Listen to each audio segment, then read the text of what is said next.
महाराष्ट्र में अब वक्फ की मिल्कियत पर गैर कानूनी तरीके से काबिज होने वालों की खैर नहीं, क्योंकि उनके खिलाफ कार्रवाई का आगाज हो चुका है। जल्द ही वक्फ के इमलाक को वक्फ बोर्ड कानूनी तरीके से हासिल करेगी। ये बात वक्फ बोर्ड के चेयरमैन डॉक्टर वजाहत मिर्जा ने मुंबई में मौलाना आज़ाद यूनाइटेड फ्रंट तंजीम के एक प्रोग्राम के दौरान कही। मौलाना आज़ाद यूनाइटेड फ्रंट की जानिब से नफरत की दीवार गिराने के मौजू पर मुल्क में मौजूदा सूरत हाल के हवाले से एक प्रोग्राम का इनेकाद किया गया।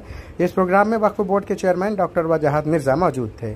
मिर्जा ने कहा है कि महाराष्ट्र में वक्फ बोर्ड की लाखों एकड़ जगह है, लेकिन उस जगह पर 70% गैर कानूनी तरीके से लोग काबिज हैं और करीब 12 से 13 हज़ार नोटिसेस भी हमने इशू की है कि जो वक्फ फंड नहीं भरते या जिसी ने गैर ज़रूरी कब्जा किया है उनको हटाने के लिए वक्फ बोर्ड और पूरी टीम हमारी पूरी ताकत से लगी है, ईमानदारी से लगी है। इसके नतीजात भी आप देखेंगे।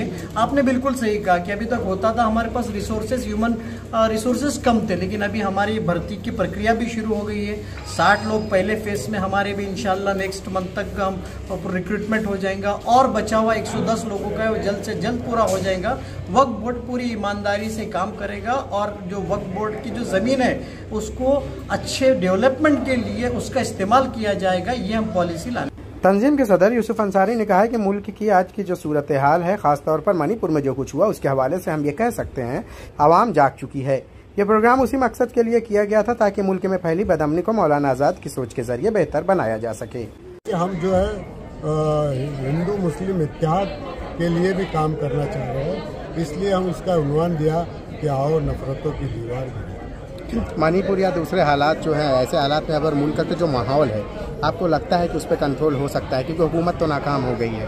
हुकूमत नाकाम हो गई है मगर आवाम नाकाम नहीं हुई है। आवाम उनका जगह बता देंगे और इंशाअल्लाह वो दिन आएगा कि हम ये नफरत की दीवार गिरा देंगे। हम मायूस नहीं हैं।